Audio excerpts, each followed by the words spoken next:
And we are live. Hey!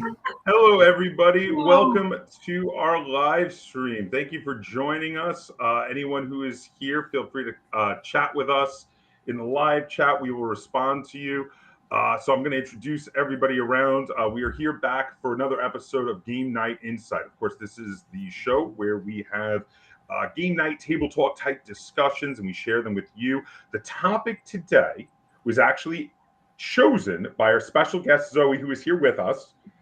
And the topic is an itch that board games have yet to scratch, which means something that you want out of tabletop games that they just can't, they haven't done yet, they can't do. We're going to figure that out. But first, I'm going to go around. So I'm going to start with, hello, Shogunstein. Thank you for joining us very much. He's another YouTuber, by the way. So first, I'm going to introduce Xoe. So Xoe is a game designer, and Xoe has 2 games to her credit on Board Game Geek, which is one more than I have.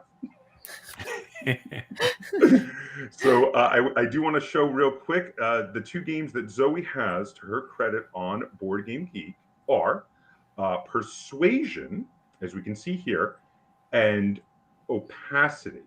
And now, Xoe, could you tell us, because I know these are actually available to play now, where can people play your games? They could find them to play online on ScreenTop.gg, and they're also available as print-to plays on itch.io. Yeah. Very good. itch.io and what was the other one again? ScreenTop.gg. ScreenTop.gg to actually play them electronically. Very cool. So next, I'm going to introduce down there in the bottom left corner, I guess, of the screen is Riley. So Riley has multiple podcasts, and there are links to them in the description down below. And I do recommend you guys check them out because his podcasts are awesome. Oh, hi to Lynn, and then you're welcome. You know what? Let me give. I forgot. I got to show these. Big. Oh, there we go. Yeah.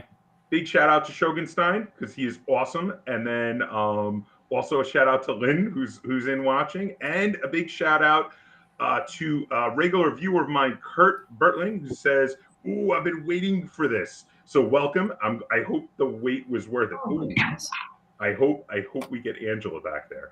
Okay, so sorry, I'm here, guys. I'm in this room that I'm not used to, and I feel like something's really irritating my eyes. Oh, okay. Oh, no. So forgive me for the camera being off just for a minute. Oh, go you. If you disappear, we just look forward to your return, your triumphant return. You know what? If you could do outfit changes, Yeah, that'd be really exciting, actually. So Riley has 2 podcasts, and they're linked in the description down below. Riley, why don't you tell everyone about your podcast real quick? Yeah, so I do the Board Game Community Show, where I have a variety of guests. I have had both Xoe and Board Game Gran here, Angela, and I just do very casual interviews. So like recently I had Eric Lang on, and that was really fun. Elizabeth Hargrave, Tim Fowers, and so like I do designers, but I also do content creators. I do other podcasters. I make friends.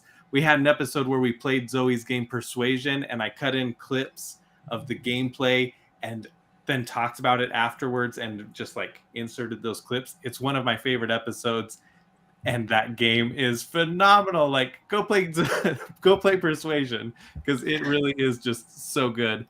And then the other one is I love Borderlands. It's my favorite IP, and I started a Bunkers and Badasses tabletop RPG actual play podcast, which is such a mouthful, and that's called Friends and Foe Adventure Co. And I am the BM, aka the Bunker Master, and I lead my 4 friends through this adventure. And normally they just go off and do their own thing. Well, they're good at following instructions, but at the same time, like I can plan a whole session, right, and then they'll find a completely different way to accomplish it.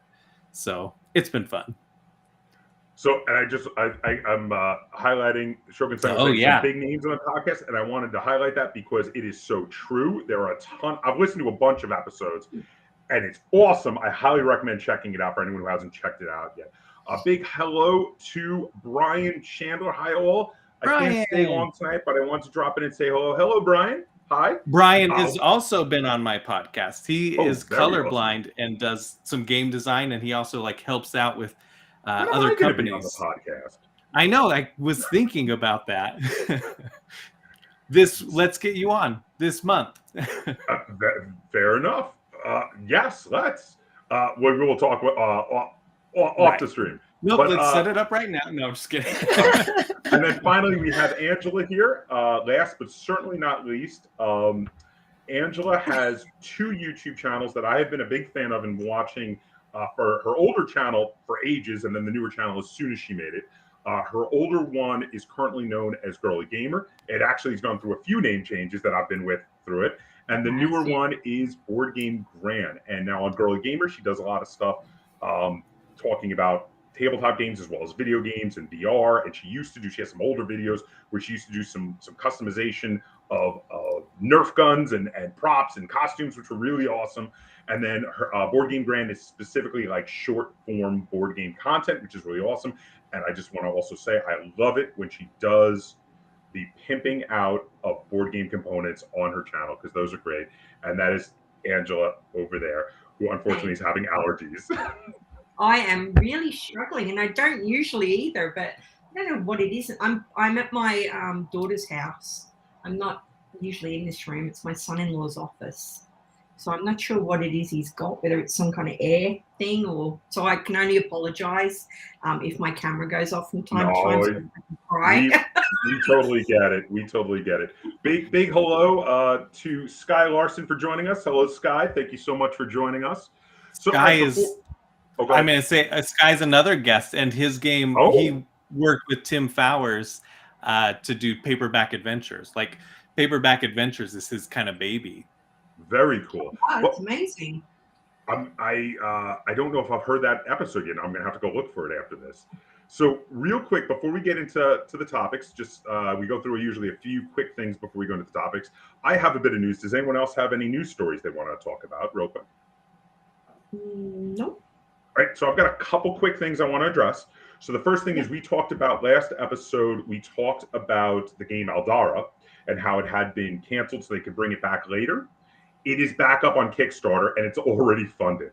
So they managed to, they put it up with smaller miniatures and they got the price down to a little over $100. It's still expensive. I mean, let's be honest, $100 is not chump change, but that's where big games with lots of miniatures are going. It's back up. It's already funded. It's doing really well. The game looked awesome. I was checking it out at PAX Unplugged in December. Big 4X airship battle game. Looks like a lot of fun. And the other one, which I just got notice on, which I had done a news story back when they first announced that they had gotten the IP, Free League Publishing just announced the date for their Kickstarter for the Blade Runner role-playing game, and it is May 3rd. The Kickstarter is going live May 3rd. I know a lot of people are really excited for this, myself included. They said they're going to be sending me a review copy, so I will have some content coming for the Blade Runner role-playing game once it is out. But if you want to get it on Kickstarter, May 3rd is the day. Okay, so anybody got any news stories anybody wants to cover, or do we all say no? I actually do have something that just crossed my mind. There's going to be like a education and games summit in like a couple weeks, like the weekend of April 22nd. And I'm actually going to be showing off Opacity there as like a demonstration of how games can talk about like systemic issues and attempt to teach empathy through their mechanics and such. So yeah. Where is the summit going to be, or is this a virtual thing? This is a virtual summit, and I'll have to tweet information about it when I know exact links and such. I just know that's happening on the 22nd, and I think it's about 6 p.m. Eastern time. So yeah. So really quick, what is your Twitter handle so people can follow you? So if they want to know about get in on the summit. Oh yeah. It's my Twitter is at Xoe Allred, and Allred is spelled like the two words all red. It might be easier to find me on knifebunny.com, but that's probably the best way to find me. Right, but on Twitter it's at Xoe XOE all red, And if you follow her, then she's going to be tweeting when that that summit is going to be happening. So definitely, yeah, check that out. That sounds really cool. Awesome. Did anybody have anything they want to talk about, or recent geek culture stuff you guys have been doing, experiencing, etc.? Real quick before we get into our topic. Well, just real quick about myself. Tomorrow is my 1-year anniversary of my podcast. Oh, really excited! Congratulations! Yeah. That's awesome. Yeah, I still have to upload the episode. I finished editing it today, but it was fun. Zoe, the community asked me questions, and so I was on the hot seat interviewing myself through the community. And Zoe asks she asks the hardest questions, like today's topic, and the question she asked me on there. Well, she did pick a really good topic for today, so I totally get that. Yeah. So that is awesome. Also, the Castles of Burgundy, right? Mm-hmm. You guys all seen that? The new Kickstarter, not Kickstarter, Game Found. Oh no, what's very nice. Yeah, they're like releasing a deluxe, nice version with new art. That's so. I haven't seen everything. Have they shown like all of it? I've seen some components, and it looks pretty. I've only seen the castle, but that looked amazing. Yeah, that's all I saw. So I'm excited. I have no idea when the Kickstarter actually comes. Very, very cool. I had one other thing. This is just me being excited that I finished it. I finished painting up a star of clan mechs for my clan Diamond Shark Force. Yeah. Which I just recorded a battle report and I put it up. It's actually just been up for about a week, where they faced off against a couple of lances from my first Kestrel Grenadiers force. So if you guys are, anyone watching is fans of BattleTech, check it out. I think the battle report came out really good. I was very happy about it, and I think the paint jobs came out. You know, I don't want to toot my own horn, but I feel like I think they came out pretty good. Those are gorgeous. Wow. So I was very happy with how they turned out. The iridescent paint was really, really nice to work with. I never worked with iridescent paint before. It was Mother of Pearl. It was called Pearly Gates was the name of it. It was a Mother of Pearl paint, and it gives those mechs a nice shimmer. Which I kind of dig. And a little bit of like a rainbow shimmer on those white spots there. I don't know if you can make it out in the picture there, but the white spots are actually Mother of Pearl iridescence. Which it was very interesting the first time I've ever worked with them. But yeah, I was very happy with how they came out. Did anybody have anything else before we get into our main topic? I apologize. I was just going to say, I visited Zoe's webpage earlier, and that is one impressive page. I really liked it. Sorry, I've got my camera off because my eyes are now streaming. I don't want to put anyone through that. So I'll just stay here until it calms down, and then I'll pop it back on. I'm so sorry. I feel terrible. No, so you gotta take care of yourself. Yes, please. Don't. Yeah, we understand. So I just want to give a quick note. Kurt Berling said, congratulations on your first year to Riley. Thank you. And then we have here, the Shogunstein said, I think some of these Kickstarter companies try to milk a lot of cash out of the Feld fans. Those Feld fans just shelled out big bucks to Queen Games. Yeah, they do. They do. And you know, a lot of this stuff is like bait with all the pretty things they put in the Kickstarters for sure. But you know what? Sometimes if they're beautiful enough, it's worth taking the risk on the game. Like some of that stuff, some of those components. And then we have a comment from Sky Larson. Says, one of my favorite video games growing up was Mech Warrior Mercenaries. Those minis look great. Thank you so much. Flattery will get you everywhere.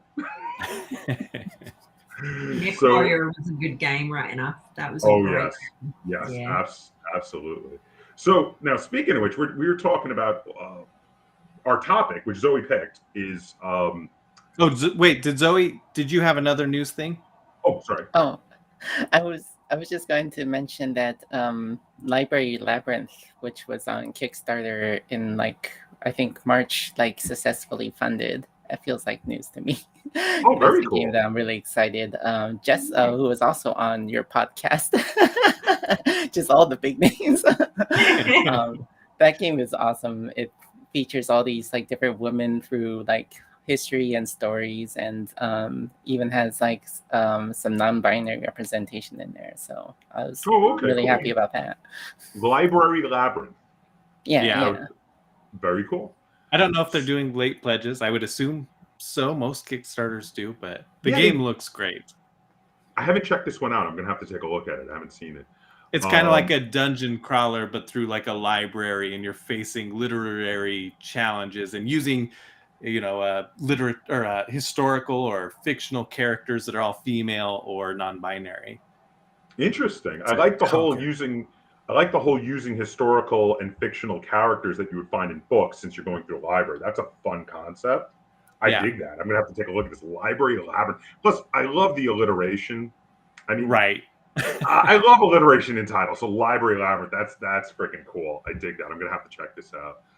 Okay, so anybody have anything else before we get into the main topic? Nope.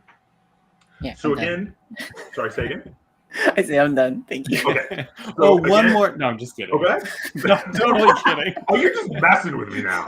So for everybody who is, at home watching, join in the conversation. We're going to be talking about an itch that board games have yet to scratch. So what that means is something theme-wise, mechanic-wise, anything that, something that you would love to see in games, but you can't find. You haven't found yet. Nobody's made a board game, at least not that you've seen, with that theme. And we're going to talk about it. And we're going to talk about, like, how would you do it? How would you get that into a tabletop game?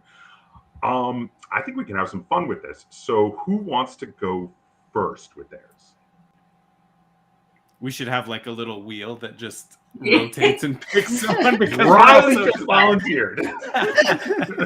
Yeah, I'll go first. Am I just sharing one and then we kind of go around? Oh, you have multiple then?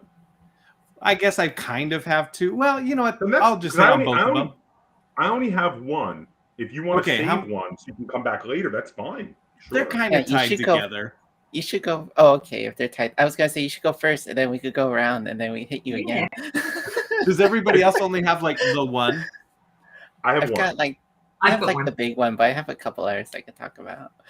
Okay. Well, that's cool. Yeah. And again, well, then if you want to split it up, also, Zoe, we'll do yours one, and then we'll come back around to you. So that'll be fine, also. So, Riley, do you want to go first? Yeah. They're tied together. Their emotions, like hitting certain emotions in board games. So I've got like Arkham Horror, and which we've got a little, just I've got a picture of that. There we go. Arkham Horror. Arkham Horror. I think that has like such a rewarding investigative feel, but it doesn't quite capture like the horror aspect of the game. But I did a playthrough yesterday, and I think that's going to come out today or tomorrow with Ryan Rao. And it was really, really fun. Like every time I play that game, I'm just like, oh no, like I am just like yelling and screaming, because it's just like, oh my gosh, are we going to survive? No. And then I'll feel cocky and be like, oh, we got this easy. And then all of a sudden tentacles are coming at us, and it's just like that excitement comes through. So to be clear, is the thing that you're not getting, the itch that you're not getting scratched, is it the actual horror? Yeah, and that's what I was gonna. Yeah, like it's such an amazing game. It's in my top 3, easy. But I can't think of a single game that actually can give you that like horror. And I also put Nemesis on. I've got the picture of Nemesis there, which gives that really cool Alien, right? Like Alien the movie. I think that's got to be the best one. That's a little picture I took, and I'm in the spacesuit there. I just thought that was kind of fun. Anyway, because I'm a giant dork. But like even that game, right? The suspense is that you don't know who's gonna cross you, and I think that helps simulate somewhat horror. But I just don't know if it's actually possible to get like terror, to be afraid to make the next move or something. I don't know. Have you guys experienced anything like that? Not in like board games, But I definitely feel like it's got to be possible to have that sort of tension, because like if you look at some like really old like NES era like video games, they managed to get like capture that sort of like horror element sometimes with like some really like pixely, like you can't even tell what you're looking at type stuff. So like I have to imagine that if they're able to make it work, like there's gotta be a way to make it work in like board games. Yeah. So, let's see. And I just want to go ahead. Point out. I've had it happen once in board games. And I can't remember the name of the game, but it was a super cheap adventure type thing that my daughter bought. And I can't say what it is because of spoilers, but there was something hidden in the box. And when it came out, I can't say because of spoilers, but everyone other than the person doing that thing screamed. It was so terrifying. But that wasn't the whole game. That was part of the game. But it was really cleverly done. I wish I could say more, guys. It was like a jump scare then. I mean, it literally surprised. It was like a jump scare, yeah. Interesting. Well, I mean, that still works, right? That's like that moment, that adrenaline. So I want to give. It was quite clever. I want to give a quick note. Kurt Bertling just put out. I would like to see a Frankenstein monster themed game, something based off of what the monster does, destroy or defends during his life. So we're going to come back to that in a minute when we're done with Riley's. I just wanted to, so you know I'm not ignoring you. We are going to address yours in a moment. And also Lynn has put out there, the Pop-O-Matic bubble was pretty terrifying. Which is hilarious. All right, so I have an answer for Riley I wanted to throw out real quick. I wanted to go last on this. I like the input that we got from Zoe and also Angela on this one. But I had a thought. So I don't know if anyone here has played this role-playing game. It's not a board game, it's a role-playing game, but the role-playing game, The Alien, the role-playing game. So this game is the, bar none, best horror experience on the tabletop I've ever had. And they have a system in here that really heightens the tension, where doing actions in frightening situations make you add extra dice to your future rolls, where those extra dice can help you succeed, but these extra dice are of a different color, and they have also a chance for you to have a panic thing happen. Like if you roll a 1 on those dice, instead of just, it doesn't matter if you had a bunch of successes, you roll a 1 on those dice, you freeze like a deer in the headlights when the alien shows up. Or you drop a tool that might be really, really important, but you don't know you dropped it. The game master just goes, keep going. And later they're like, oh, that you don't have that anymore. Wow. And it builds the tension, it builds the heart, and I could totally see something done as like a dungeon crawler board game like this to build that tension, build that horror. I think it's possible. I haven't seen one myself, but I think if you built off the kind of groundwork that the Alien role-playing game has already done, you could totally do it. That's my 2 cents on how you do it. Yeah. I like that. Yeah, that had me thinking of this other tabletop RPG that, like, when you said that it was what I thought of. I was like, it's not really a board game. There's this game called 10 Candles, which is described as like a tragic horror game, not survival, because like the whole point of the game is that by the end of the game, everybody's going to die no matter what. Oh, and wow. So, yeah. And so you're supposed to, like, it uses like literal candles, and you're supposed to play in the dark. I've and heard like of this. Something mechanical is supposed to happen every time a candle goes out. I haven't played it myself, but I've heard really good things about it. I've heard of it too. I haven't played it either, but I've heard of it. I heard it was good. I want to give a quick shout out to Shogunstein, who says, there are not enough games with a music theme. Vinyl is a great one with a record store, but not enough music themed games. So we're going to come back to that in a moment. I just want to make sure you know I'm not ignoring you. But let's Riley, do you think we've come up with some good ideas for getting your horror theme into tabletop games? What do you think? Yeah, I think those are some good options. I wonder too because he mentioned music, and I think implementing a soundtrack to games I never play with music when I play games, but part of the suspense in horror is the music and that tension building. Yes. So I think maybe if Nemesis, maybe it does, I don't know. If Nemesis had a soundtrack that played and just gave you that like creepy chills down your spine. Do you not do that when you're playing? We do that when we're playing. You can find them on YouTube. And they will just play whatever the soundtrack is. Yeah. That is cool. I did do that. Have it long in the background. When I was introducing my friends to board games, I started with the Fallout board game, and I played the Fallout soundtrack because he's such a big nerd about it. And so it was like fun to have that playing in the background. So I did that once. I should do it more.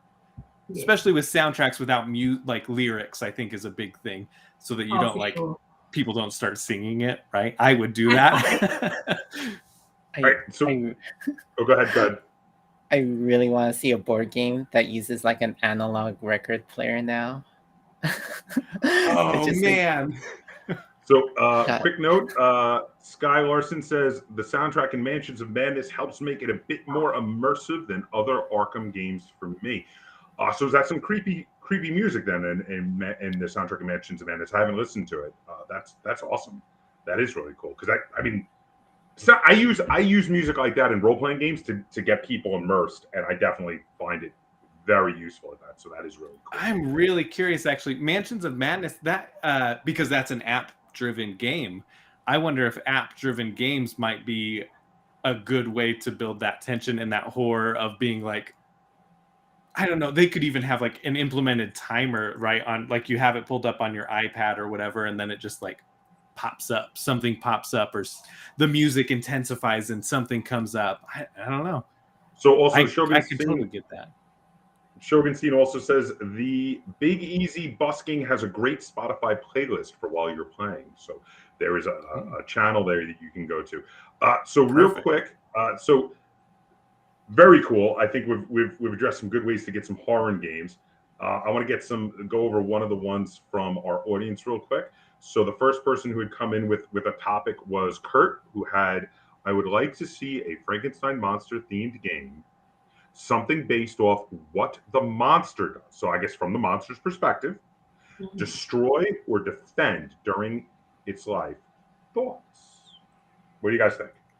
I backed something on Kickstarter that was to do with Frankenstein, and I can't for the life of me think what the actual theme was. I think it was called My Father's Work. I'm waiting on it coming in. I don't think it's from the thing of the monster, though. I think it's probably the scientific thing. Yeah, it's a good idea, though. I like that. So it would be like you play as Frankenstein? Is that what you're saying, Kurt? I think it's, I can't remember whether it's a legacy game or not, but I think the reason I backed it was it works over generations. So I think you play maybe the scientist and then the scientist's child and then the grandchild. I think. I'm probably completely wrong. And I'm so sorry for not having my camera on. My eyes are streaming. I'm streaming while we're streaming. It's okay. It's okay. I found your My Father's Work cover. Is that the game you're talking about? That's the one, yeah. Excellent. So I did manage to find it, so that's pretty cool. Okay, so you said now it's a kind of a generational thing, but based off the Frankenstein's monster. So what do you guys think though about this idea of doing? I guess what Kurt is saying is, it sounds like a moral path sort of game. Deciding, are they going to destroy or protect? Are they going to be good or evil? That does sound interesting. Yeah, he just said, yes, playing as the monster and the hardships and bonuses it faces. I think that would be really interesting. Yeah, kind of like is the monster the monster? Right, yeah. I've always been on the monster side. Just full disclosure, I've always been on the monster side. Especially in The Bride, where Sting played Frankenstein and Clancy Brown played the monster. I don't know if you've all seen that. Phenomenal movie. Check out The Bride if you've never seen it. And also, what's her name? Jennifer Beals played the Bride of Frankenstein in that. Really? Really? And David Rappaport. And David Rappaport was in it. Fantastic film if you've never seen it. Sting is gleefully evil, and it really does, like, because it goes into that from the monster's perspective, which is fantastic. And actually, yeah, because the book is written from the Doctor's perspective, Dr. Victor Frankenstein. To take a game and play it more from the monster's perspective would be very interesting, and to do like moral choices. The big question I have is, so this feels like a solo game to me, because I'm not sure how you would do it multiplayer. It feels like if you were doing it multiplayer, unless it was asymmetrical and the other person was playing the Doctor. Yeah, that's what I was thinking. Like, Frankenstein's story has always been a story about like a terrible parent. And I think maybe if you had like a game where like one player was a scientist and the other was a monster, and like if there was like a nurturing relationship there, then maybe like monster would actually better society rather than like try to destroy the Doctor's life. It seems to me like it could be. So let's go off this idea, Zoe, because I like this idea we're going with. Let's say it's an asymmetrical board game. One player is playing Dr. Victor Frankenstein. The other player is playing the monster. They both have moral decisions to make. The goal of the game has nothing to do with the moral decisions. You decide what is the best way to deal with each issue. The goal of the game is to be the last one alive, just like in the book, both wanted to kill each other. But in the end, we then find out if you did it by being evil or good. What do you guys think? It's a fun idea. Yeah. I was starting to think like playing with that emotional thing of based on what the father does, right? He's setting the example for his child, essentially. So like essentially giving influence, and then that plays a part in what the monster is actually able to do. Very cool. That would almost be like a co-op type game of like raising a child. Oh my gosh. That's a different take. So quick, want to give a quick hello to Mr. Rao Gaming. Evening, folks. Glad I could catch the stream. We're glad you could join us. Thank you so much for joining us. Feel free to give us input where we're discussing various topics that people feel have not been fulfilled by games yet. An itch that games have not scratched. So real quick to Kurt, if you could respond, do you think we came up with a good way to scratch that itch? Were any of our ideas something you would like to play?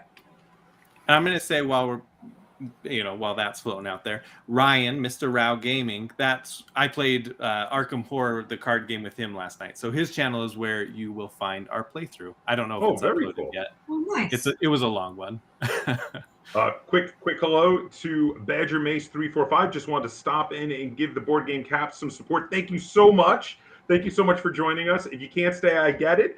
But if you have any input while you're here, feel free to comment. We're discussing again things that we feel itches that have not been scratched by modern games that we would like to see games with a certain theme or mechanic, etc.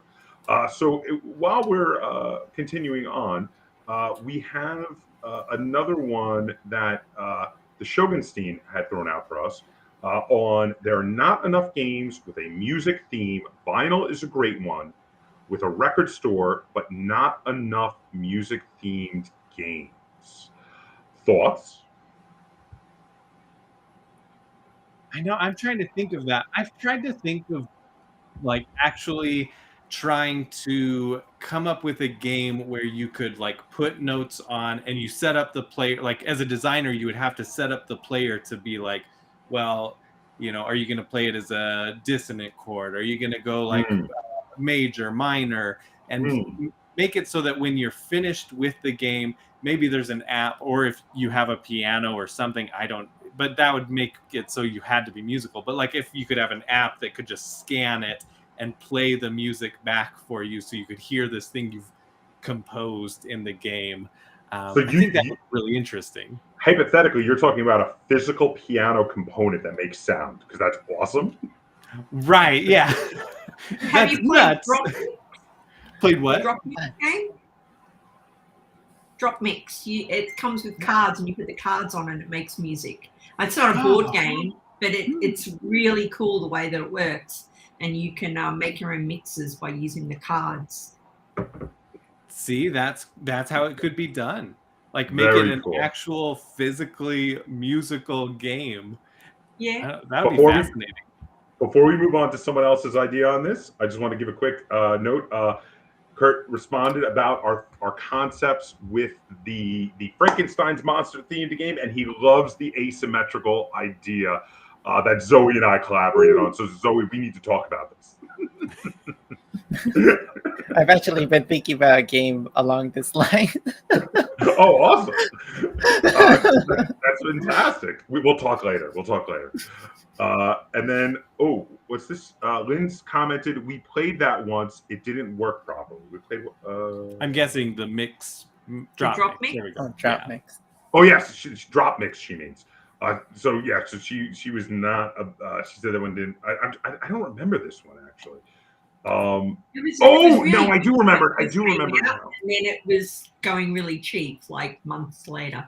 She's right. She's right. We had a friend bring it over and it wasn't functioning. Like the mechanical component was malfunctioning. So I don't know. That's a shame. It actually is really good when it works. Yeah, a friend of ours brought it over because she said it was awesome, and we tried it, and we were like, but we couldn't get it to work. So I don't know if that's a systemic thing or if that was just her copy of it. You know, so it definitely could have just been. It definitely just could have been her copy. I have a quick thought. I wanted to give it. Now, you guys have some really awesome ideas on music themed games for Shogunstein, composing music.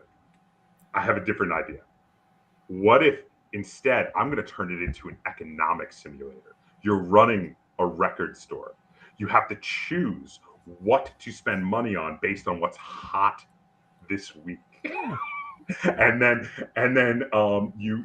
it plays out where you see customers will come and buy things if you've chosen correctly. There'll be some sort of random element, maybe a deck of cards for the customers, and you draw the cards, and the cards have different colors for different genres of music. But specifically, if something is hot, if that thing is specifically hot, it'll actually go out and into adjacent genres. People in adjacent genres will buy that record. So if you buy a lot of stock in that record, you'll make more money. At the end of the game, whoever makes the most money will win. I think that's an interesting idea. You could almost have like the top of the charts type of music, and it has the different categories that just like will cycle through and drop down as new music comes, and you have to stock your store, and spend your money wisely and not buy too much of the album, but not buy too little because it still sells, and that would be interesting. I want to give a couple quick comments. So Lynn said, there's a game I had as a kid called Notability, and it came with a tiny baby grand piano that you had to play. There we go. Also, Shogunstein says, vinyl is kind of like that. It is an interesting game about record collection. Oh, I haven't played this game called Vinyl, but apparently it's similar to the idea I had. Any other ideas on music-themed games? I do. I have one. I feel like it must already exist, but a game sort of like Pictionary, except instead of drawing it, you have to hum the tune. And so like maybe it would have a bunch of cards, and I'm thinking if it's like a kind of game that gets licenses, it could be like Jurassic Park or something, and then you have to like try to get people to think of Jurassic Park by humming a tune or something like that, or it could have classical music or something, and I would be terrible at this. I would be terrible. So my wife, we went to her family's, and they had like in their basement, they had a game that was sort of like that. You could like say a lyric from it, or you were trying to give like a clue, and usually it was to artists rather than songs. But one of the options was like humming it, or but you had to like draw certain cards, and it told you whether you hummed it or what kind of clue you could give. So it was kind of that like Cranium isn't that kind of where it's got that's great game. Yeah. So Zoe, what was your idea for an itch? Because I'm very curious to hear yours, because this was your concept. What is your idea for an itch that board games haven't scratched yet? So this sounds kind of crazy, but like 15 years ago in college, I was playing this game called Puzzle Pirates, and It's this like it's this MMORPG, or not RPG. It's this massive multiplayer puzzle game of like a bunch of different puzzle games that are kind of like Bejeweled, kind of like Tetris, kind of like bubble blasting game. Like it's a bunch of games kind of like that. But like what fascinated me about the game was that each minigame was like associated with like a different role on the ship, and all of those things would like get intertwined with like the other people playing their mini games. So like one person's like piloting the ship, and if they get into a bad position, get hit by a cannonball, suddenly the player that's playing the bilge pumping game gets like dumped on, and they have like a bunch of like stuff that they have to take care of. And so I was like, this is such a fascinating like asymmetric concept, where like how well you do gives like other players like a benefit, and like the disasters that they encounter have like a direct like noticeable impact on the other players, and you're all kind of operating the same ship. And so I was thinking like, God, it would be really like, this is unrealistic, but to have like a party game, this asymmetric party game where you have one team playing like 4 different things against another team. It sounds like a puzzle game combined with the game of Sonar. So Sonar? Yeah, because in Sonar you have everybody. People have different roles. You have the radar operator, and you have the captain of the ship. So if you had it where you split into 2 teams, and there were people whose real-time gameplay had to affect the person across the table from them, you could do something like this. You could be like, well, I'm the captain. I'm deciding where we're going, but across from me is the gunnery officer. And I'm trying to dodge the shots they're trying to shoot me. So what they do affects me, and what I do affects them. And then our gunnery officers affecting the opposing team's captain. And you could have a few different roles. So depending on how many players you have, it would have to be even numbers, of course. Each person would have something real time that would affect the person across the table. Yeah. That's what I want to see. Like this, like the way I imagine it would have to be like have some sort of a real time element, because otherwise, if it's like this turn based thing with like several like large asymmetric teams, it would just like slow down like up to a crawl. So yeah, that's what I imagined. It'd have to be some sort of a weird like real time thing, but I think that would be really fascinating. I agree. Quick, I want to say goodbye to Shogunstein. Great discussion. School night. Bye. Off to bed for me. Good night, Shogunstein. Thank you so much for joining us. Thank you for giving us one of the topics to discuss. That was awesome. Have a great night. Sorry, didn't mean to cut you off. I just want to say goodbye before you logged off. Yeah, like there's a lot of different itches that I haven't had scratched, but like I have like a vague idea of like what I would do to scratch them, but like this, I like have no idea how I'd approach it. I think starting with Sonar or Captain Sonar, which are very related, games like those would very much go a long way towards, because Sonar is more turn-based, whereas Captain Sonar is actually real-time.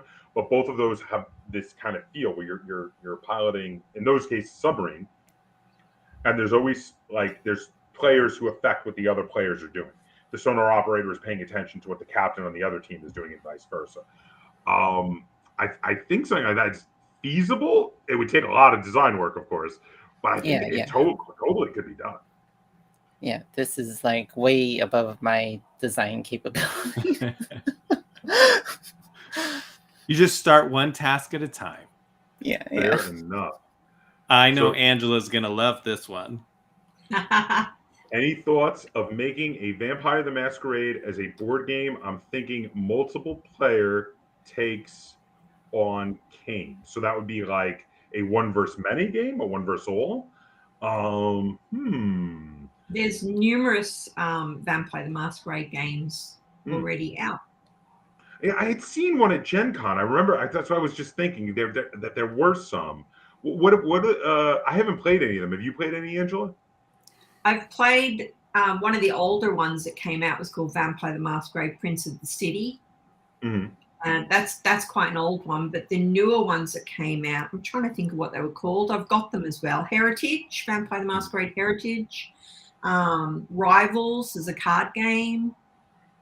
I think there's been like 3 or 4 come out recently. I buy them for my wife because she collects Vampire the Masquerade. She owns everything for it. So I have got them, but I haven't played them all yet.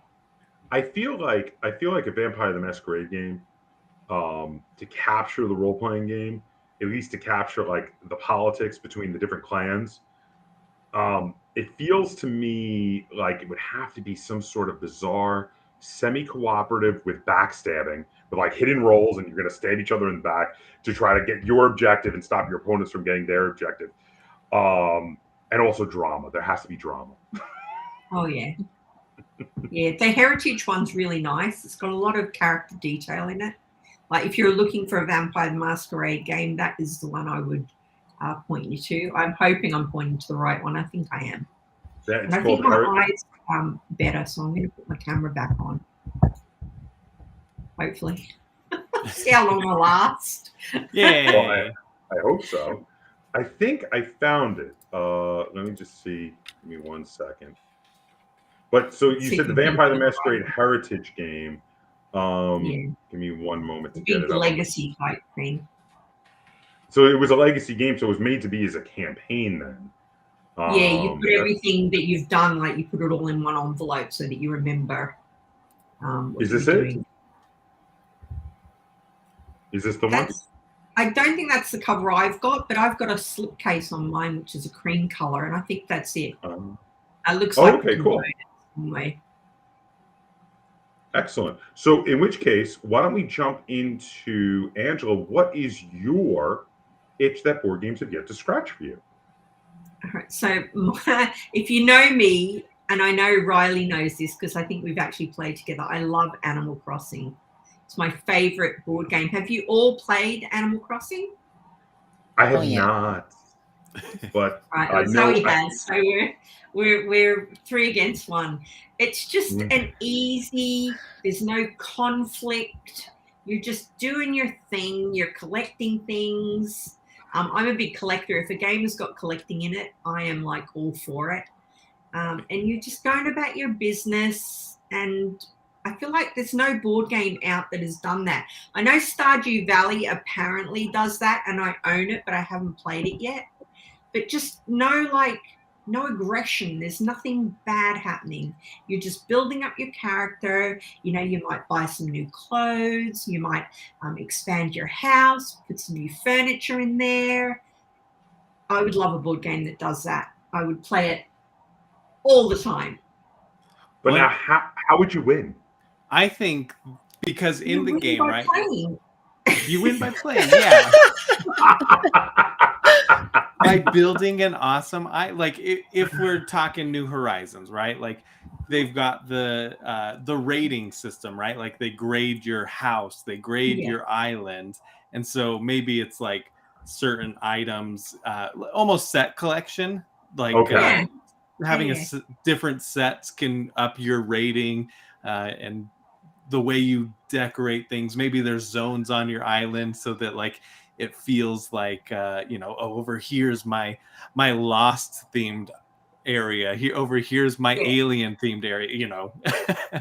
Going to Angela's island there. I know Lynn would love this. Yeah, Lynn would love that. She loved Animal Crossing for sure. So it's just like I could totally see like a mix of set collection and world building. So kind of a point salad type thing. Right? Like a point salad then. Like you'd have like a bunch of stuff that gets you points and you just got to get the best combination, the best strategy to get the best points. I feel like you get Go ahead. I feel like to truly capture the Animal Crossing feel, it would have to be it would have to like be a completely different kind of tabletop game experience. Like instead of being the kind of game where you like sit down to like play for like an hour to like have this complete experience, it'd be the kind of game that it would be like a board that's designed to be hung up on like the wall, And then Legacy instead of like playing like for a focused session of like an hour, you might go up to it and be like, okay, I'm going to put up this decoration here. I've decided that this villager is like moved over here, and and there would be like some mechanics to say that like the next day, like these turn into these or something, or flip these like magnets over or something like that, to sort of give it like an organic feeling. I feel like that would be like the way you'd have. I like a double layer board where you've got your character and he's naked, and then you like push the clothes in, so that, and you can change them out. They're different tokens. You can, or stickers even might work. But I think the double layer board would be. I'm gonna spoil my ridiculous theme for tomorrow. So I've thought about this type of thing before for Canvas, or like for a dungeon crawler, of having like those clear cards, and then you can just put it over your character. Yes. And then Canvas came out, and I was like, oh my gosh, that's totally possible. I didn't think that was actually like a feasible thing. This would totally and so that would be cool. Yeah, that would be totally perfect. Like you could have hats, you can just stack all those cards on top of each other, and they could even have they could even have like style points or something if you wanted to like get technical there or something. Minor spoiler, it doesn't give away the whole ridiculous theme for tomorrow's episode, but I really want to give a shout out to Zoe's idea, because I love this idea of turning it into a solo legacy game that you hang on the wall and periodically just come by and play for 15 minutes and then walk away, and tomorrow you come by and play for another 15. I think that's brilliant. That's a really cool idea. Yeah. I like that a lot. So you haven't, well, maybe you're familiar with the game, right? Like it's played in real time type thing. So if you come back, there's some times where you have to wait 24 hours or a couple days for different things to come up. And so, you could always just cheat at it and play it simultaneously and play multiple days in a row. But it would be cool to be able to like just have that on the wall or have it out somewhere and be able to like, play for 15 minutes. You flip over the new day's cards and maybe they tell you what's going on. Different events pop up. That would be really neat. I love that idea. It's like, it's almost legacy, but I think it's even beyond legacy. Maybe this is the next thing after legacy. Yeah. This is like next level scrapbooking. It is, and that's cool. That's freaking awesome.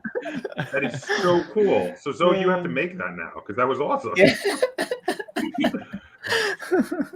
So I guess I've got the last one, unless we get any more from the chat. I do want to say, we were talking earlier about like the vampire game where multiple players take on Kane, and I just wanted to say that when we were talking about that, it reminded me of the game Letters. What was it called? Letters from Whitechapel. Yes. Which is this game where multiple players are playing as the police trying to catch Jack the Ripper, and like that game I feel like has that kind of energy to it, where like instead of a vampire, it's Jack the Ripper, and like, or I mean, other way around. Instead of Jack the Ripper, it'd be a vampire that's like moving around the city, and like detectives are trying to like capture Dracula like that. I haven't played it. Yes, it's very similar to Fury of Dracula. The game she's talking about has the same kind of theme, same kind of mechanics. It's here's a look at it. I've played it. It's very cool. Everybody plays the cops except for one person plays Jack the Ripper doing the murders, and you're trying to, if you're the police, you're trying to stop Jack from completing the murders. Okay. Very cool game. Very cool game. I have played it. And yes, definitely. A game like that would work for that theme. For the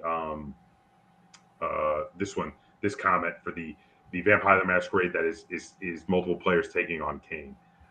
Yes, that would definitely work very well for that.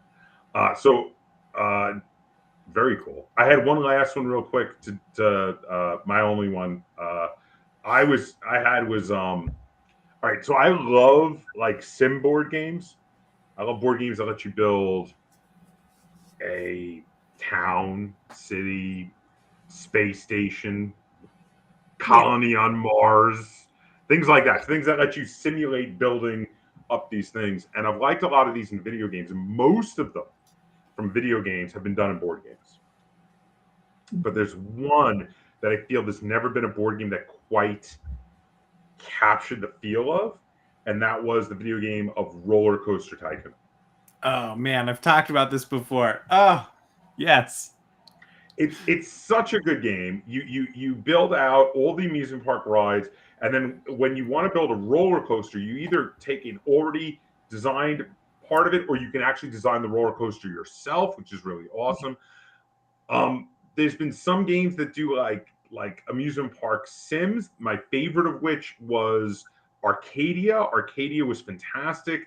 It was a really good game. You purchase cards for the rides and various stalls and mascots, etc., and then get them in front of you, and you just sort of set collect to get the points. But the thing is, it doesn't capture the feeling that Roller Coaster Tycoon has of also fitting the rides into the limited space you have in the park. And that's what I want. So I want to mix this with Barron Park, basically. I was joking around with Rob Kramer, who designed the Grand Carnival, and because he was talking about oh, it'd be fun to do something with roller coasters, and we talked. We essentially came up with just using Hot Wheel tracks or something, right? Like having an actual 3D thing that you could run a car through, or there was roller one. coaster tracks. No, there was one. There was one where you made a roller coaster and it used a marble. It had a cardboard track, but it wasn't very good, and they had some parts where the marble would keep falling off, and it didn't. And also, it was only about much like Roller Coaster Tycoon, when you build your roller coaster and it's just like, whoop, oh, they did.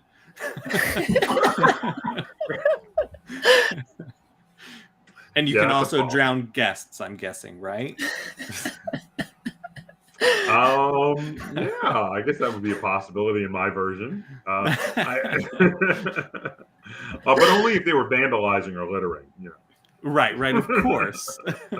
Put them in the pool and take the ladder away. Isn't that what people do? Yep. Yeah. Fair enough. So, did anybody have anything else for this topic? For roller coasters? Or for any of it. Did anyone my have wife's playing one at the moment you should check out.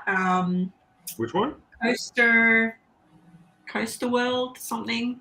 She's playing it on PS5, and honestly, the detail in it is so ridiculous. And you can download things that other people have made. She downloaded a Star Wars one for me, and it's just absolute madness that people have made these roller coasters. Is it maybe Planet Coaster? Planet Coaster. That's the one. Yeah, it's insane. If you like roller coaster games, there's lots of add-ons for it as well. I do like roller coaster games. Unfortunately, I do not have a PS5, so that I think it's on other systems. I'm pretty sure I saw it on Xbox. I think it might even be on the Games Pass. There it is. Got it. Yeah. That's the one. Yeah, madness. I was curious about it because of my love for Roller Coaster Tycoon as a kid. Yeah, it's really good. You make your entire theme park. It's not just a roller coaster maker. Yeah. Yeah. Very cool. I'm sorry. Go ahead. My only idea regarding the roller coaster thing, it sounded like it already exists, where you have where you make a marble track, and I was thinking can you make marbles with little accelerometers in them, so you could measure the G-force or something, and then part of the game would be trying to make the wildest marble track where they stay on the track and still get the most G's or something. That would be really fascinating. Yeah. I'm not sure. I don't know if that's possible. Yeah, I don't know. Oh wow. There was one where it was just simple marbles and it was like a cardboard track, but there were some bits they had issues with. Like they had a loop-de-loop, and the loop like almost never worked. It was very problematic. I can't remember the name of the game was. It was a while ago. This was years ago. Yeah, I think I remember that one as well. The cardboard track. Yeah. But yeah. So, did anybody have any other ideas they had for the itches that board games haven't scratched? Yes. So along the same lines, emotions. You can pop up this war of mine. So this war of mine, I have not played it, but I legitimately want to because people say it's like heart wrenching. I hate this game. Do you? Yeah, it like gives you insane decisions, right? Do you hate this game with a passion. Do you hate it like in a good way or a bad way? In a bad way. Oh, it's terrible. No. This game is terrible. So I actually reviewed this game on my channel. I didn't do a tutorial because I didn't want to have to play it again. It's terrible. This game is so bad. That's the first time I've heard somebody say that. I'm like you, Riley. I was looking forward to this one, and I've thought of even buying the video game version just to try it. So I haven't played the video game version, so I can't speak to that one. But the board game, it felt like so the game tells you, it says, listen, we want you to learn while playing. So you take this rule book, and this is the only way we have to teach you. You're going to play through your first year while reading the rule book. We'll tell you what to do. Don't worry, we got you. I'm like, okay, fine. So you start playing and you start reading. Then it goes, oh yeah, we're going to penalize you for this rule that we didn't tell you yet. No. I wanted to rip it up. Like when I got to that point, I was like, are you serious? Like that's so messed up. Like I had no idea you were going to penalize me for this thing you hadn't told me about, and now you're penalizing me. And it was just I've heard other people like it. I know I'm not the only one who dislikes it, but I have heard lots of other people do like it. But my opinion was the way they taught you the game was awful, and it ruined my experience. Were they doing that in a game mechanic way of like how life sometimes does that? That you don't always know what you're doing, so you're going to suffer for that. Sure, but I mean, my opinion was it felt like the basic concept of the game was you were simulating a terrible experience of living through a horrific war and siege. And the thing is, it was simulating it to like a severe degree where it was trying to make you worry and trying to make you stress. And that's not fun.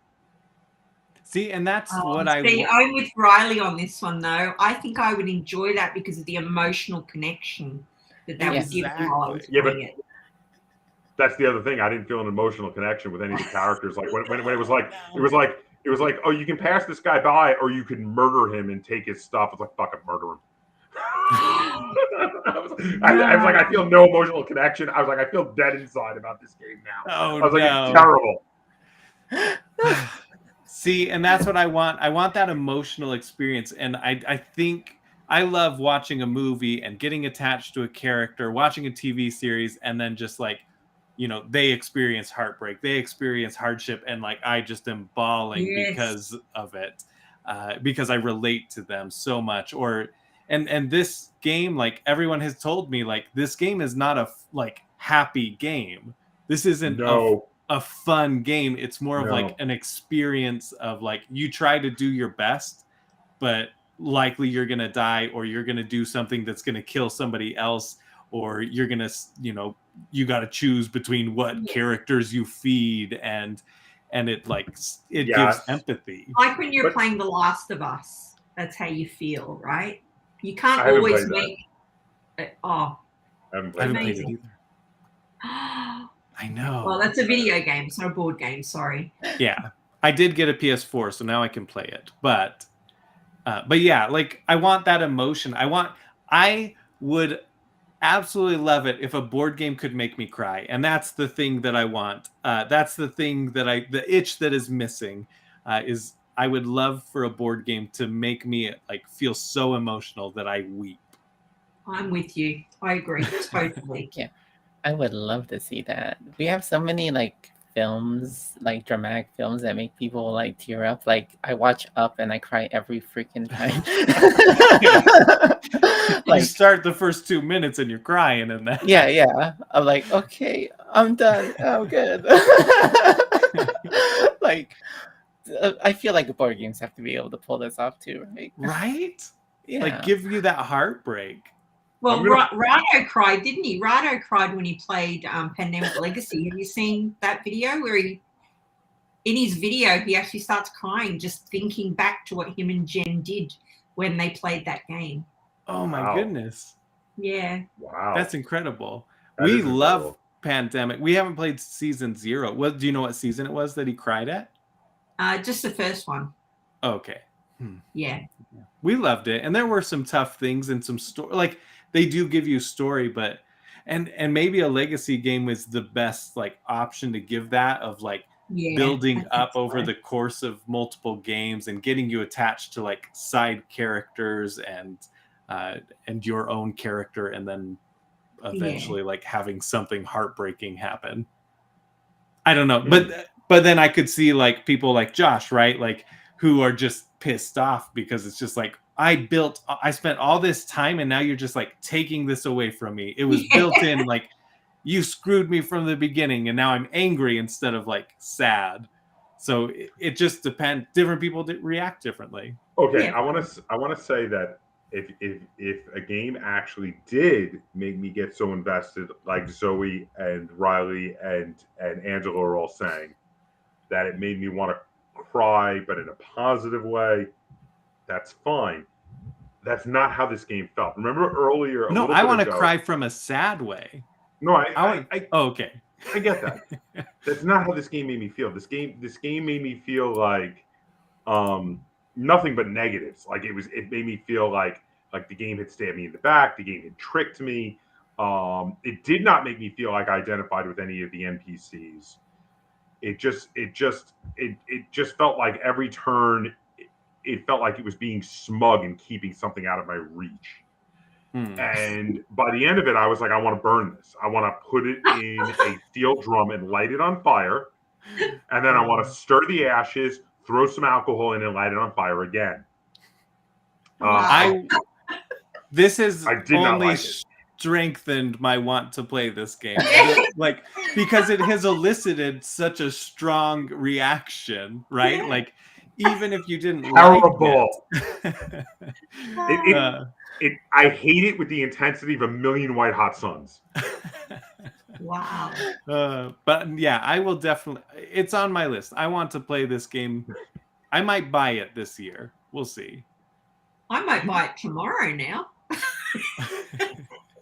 If you guys do get it, Angela and Riley, you have to talk about it in a future stream. I'm curious now because I hate this game. I absolutely despise this game. I got rid of it after playing it once. I didn't even finish the game. I didn't even finish a single game of it. I hated it that much.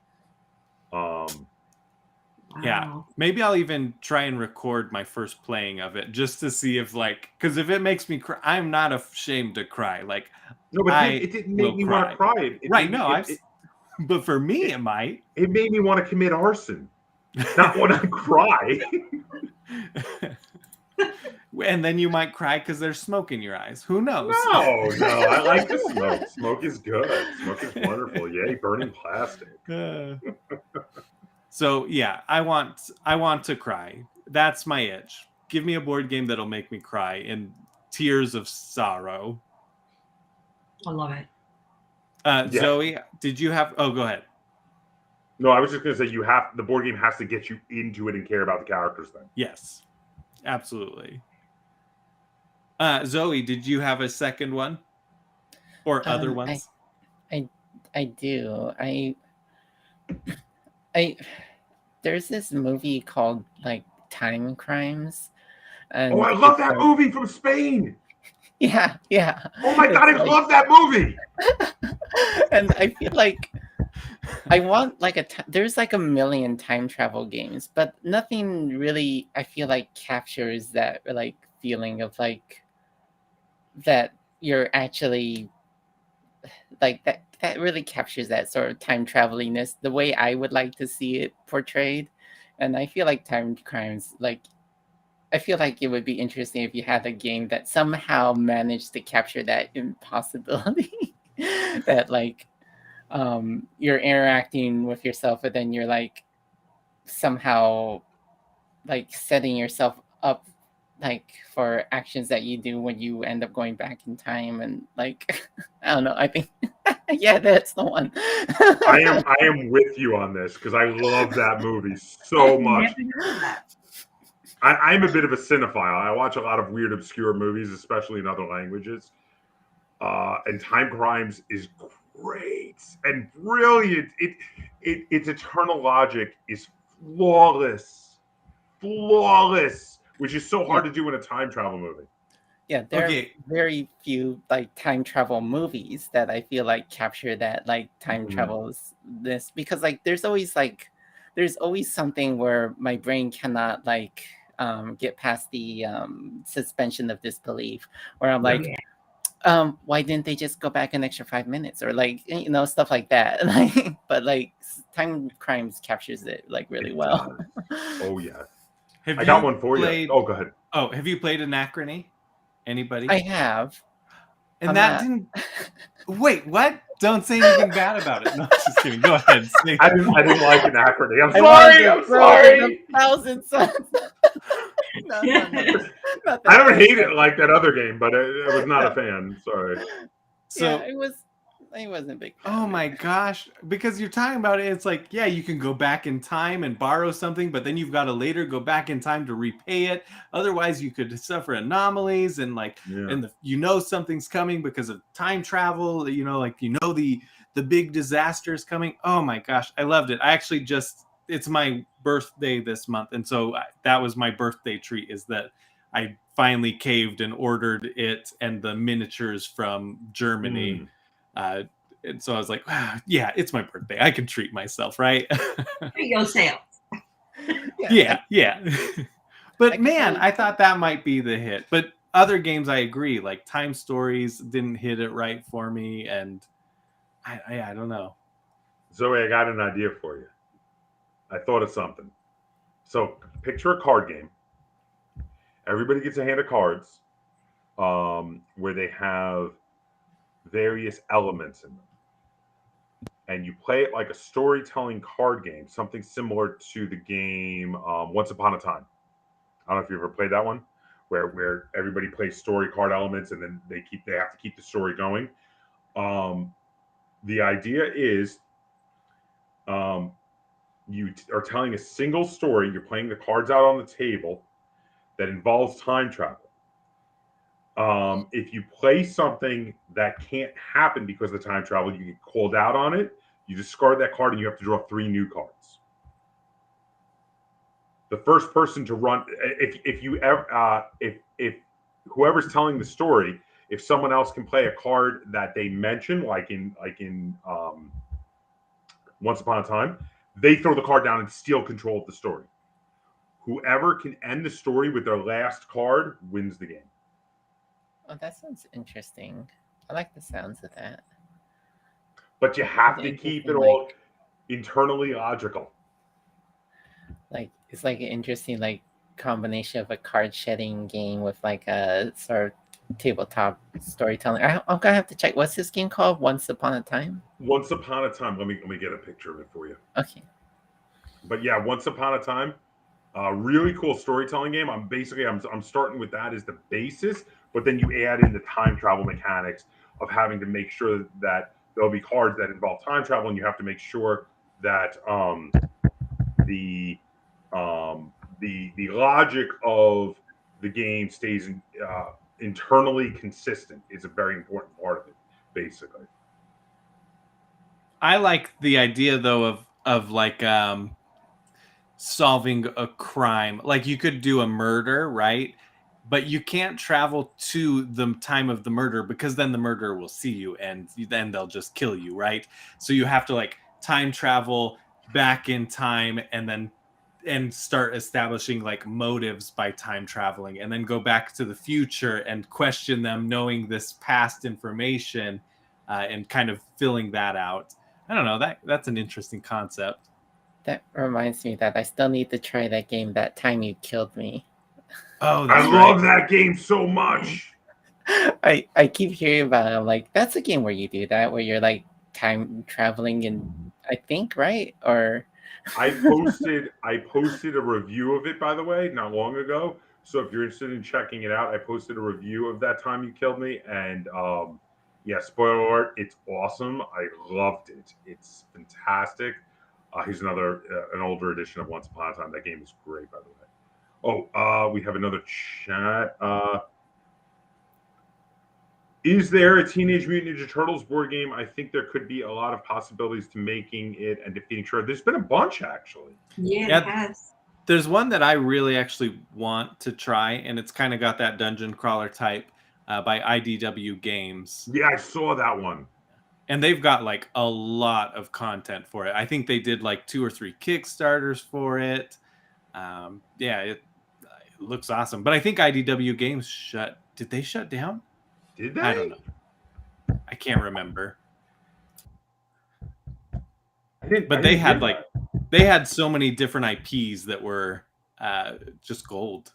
And it's because they were doing all the whatchamacallit, all the comic books as well. Yeah. So I think that was a big part of it, because they had the rights to do the comic books, and then they also then just went ahead and got the rights to do the games. So yeah. And they did other things like Batman games. They did I'm trying to think of all the games they did. Yeah, they had a lot of cool IPs. I was a big fan of their Death Note game. The Death Note game they did. Yes, they did a Death Note game. It's called Death Note Confrontation. And it was phenomenal. It's a heads-up asymmetrical game like that. The one we were coming up with. By the way, this is the TMNT game. I found it.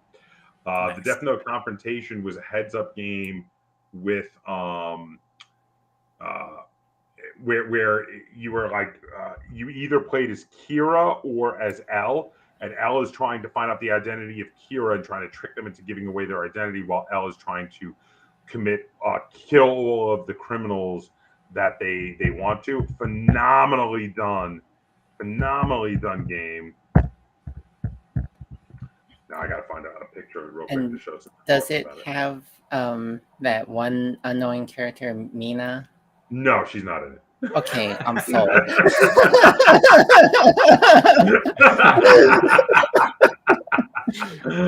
that's good. I like that. No, she's totally not in it. No, it plays almost like a. So this is interesting to me. It plays like a modern update to Battleship. You've got two separate books, one for Kira and one for L. Cards are flipped. L has to commit murders, and Kira's using them to deduce where L is and who their secret identity is. They have a card they draw at the beginning that tells them who they really are. It's a letter, and it's one of the people. And Kira's trying to deduce. L is trying to deduce who Kira is. L is trying to deduce who Kira is, if you're familiar with the anime or the manga. While Kira is trying to mislead L and commit enough murders to win.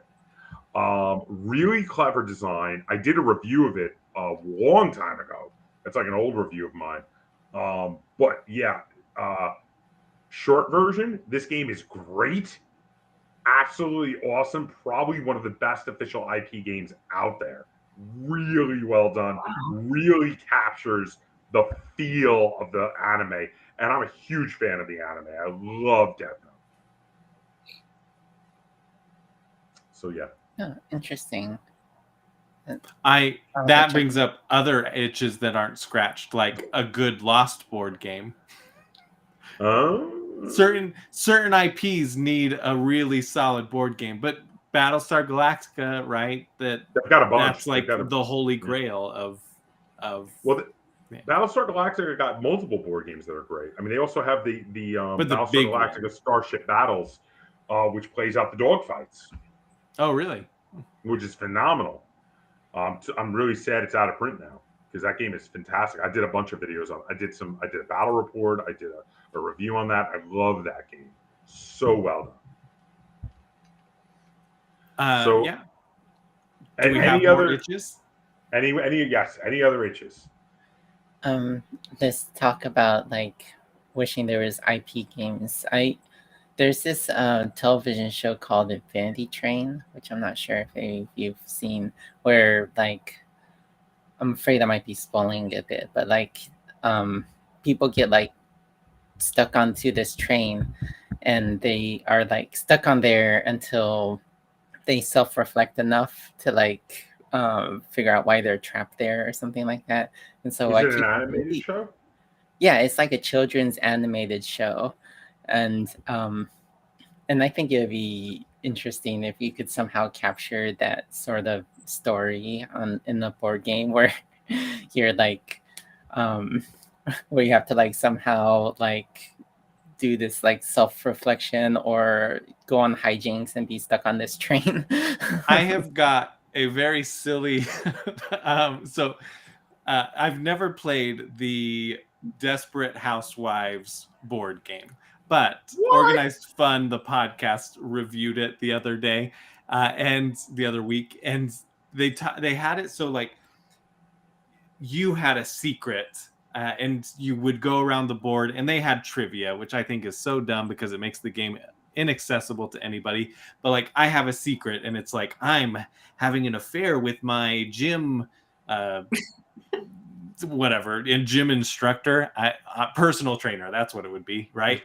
And so like you kind of, as you go through the board, you've got to like give little teeny bits of clues.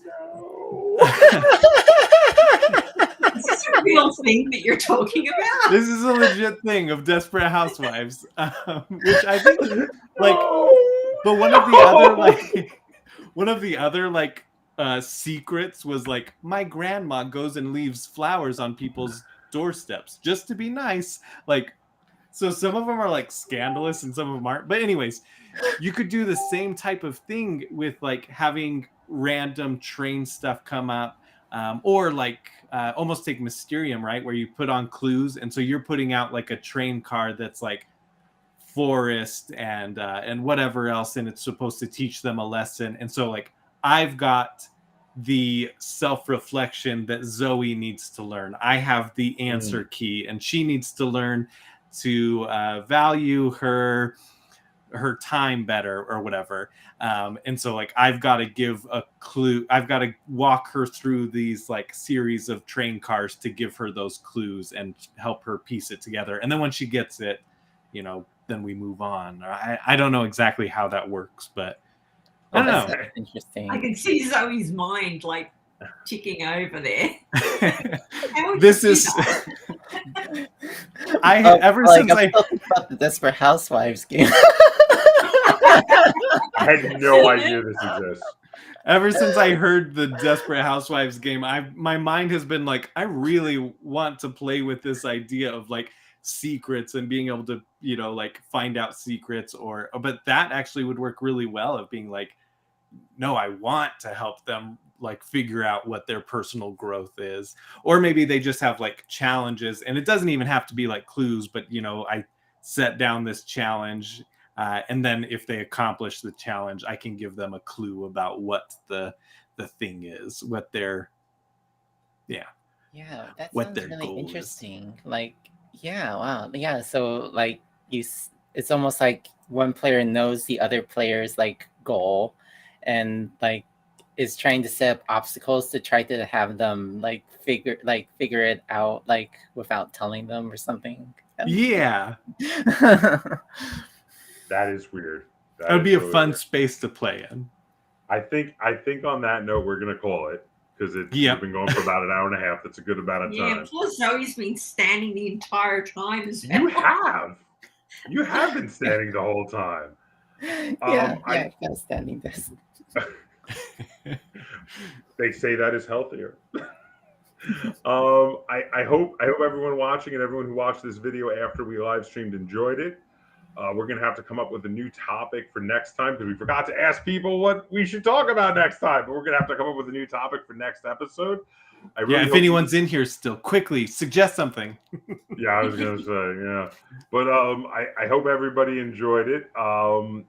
Again, check out the links in the description down below to get to Riley's both his podcasts. Also, check out the links to Angela's 2 YouTube channels down below, and check out Xoe Allred, Allred, on Board Game Geek to check out both of her board games. Which again, Zoe, where can they play them again? They're on itch.io and they're also on ScreenTop.gg. It's probably easiest to find me on knifebunny.com. Knifebunny.com. And that is a cool website, by the way. It really is. Yeah. Thank you. I love the name. But I'm gonna throw up our closeout video here, and everybody we've got a last minute chat here. Kurt says, "Thank you all, great panel, great stream. Thank you so much for joining us, Kurt, for the whole stream." Bravo. You are get all awesome. The rewards. You do, because you were here from the very beginning, so that is awesome. Thank you so much. And until next time, everybody who's watching, have an awesome time. And until next time, game on.